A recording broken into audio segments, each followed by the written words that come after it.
Sometimes diplomacy is not about what leaders say, it is about what they imply. And during the Beijing meeting, Mr. Xi Jinping delivered one of those carefully crafted messages that sounded polite on surface but carried a warning underneath. Mr. Xi said that the world is facing historic challenges. He spoke about instability. He spoke about uncertainty. He spoke about confrontation between the major powers. And then he pushed for cooperation over conflict. Sounds diplomatic, right? But listen carefully between the lines. This was China subtly telling America that your aggressive global strategy is creating instability. Mr. Xi positioned China as the calm, patient, mature power, and he positioned America as a country constantly involved in wars, sanctions, and geopolitical pressure campaign. This message was not only directed at Mr. Trump, it was directed at Europe, Asia, Africa, Latin America, the entire developing world. China wants to convince the countries that Beijing is the future center of stability while Washington is becoming unpredictable day by day. In the meantime, Mr. Trump responded very differently. He praised Mr. Xi, calling him a great leader, thanked China for a grand welcome because Mr. Trump understands one thing very clearly here. America may compete with China, but it also depends on China. American companies rely heavily on Chinese manufacturing. American retailers depend on Chinese supply chain. Wall Street wants access to Chinese market, and global market needs both countries to avoid any open economic war.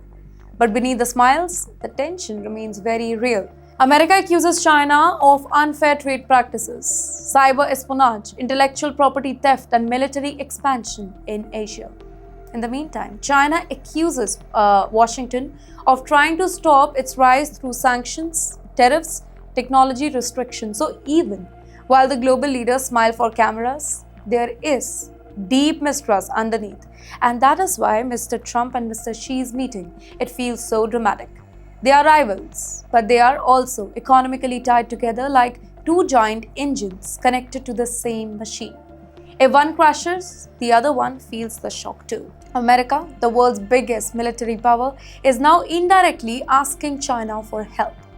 Yes, the same China that Washington calls its biggest strategic rival, because suddenly one narrow water route has become the center of global panic. The Strait of Hormuz, a tiny strip of water between Iran and Oman, but one of the most important one that carries nearly 1/5 of the world's oil supply every single day. Here, every tanker crossing that particular route matters. Every military moment there, it matters. And now the fear is simple. If Iran blocks it, the global economy could shake overnight. Oil prices could explode. Shipping insurance costs could rise. Petrol and diesel prices could increase globally. Inflation could hit households again, and countries like India, China, Japan, South Korea, all major energy importers basically, they would immediately feel the pressure. And that is why the Trump administration is now trying something extraordinary. US Secretary of State Mr. Marco Rubio, he publicly said that America wants China to pressure Iran. Can you think about that carefully? Washington is basically saying, Beijing, you have influence over Tehran, please use it. Because China buys massive amount of Iranian oil. China has invested in Iranian infrastructure. China has maintained relationship with Tehran even while many Western nations isolated it. And America knows that China may have more leverage over Iran than anybody else right now. But here Beijing is not simply obeying Washington here. China has openly criticized attack on Iran.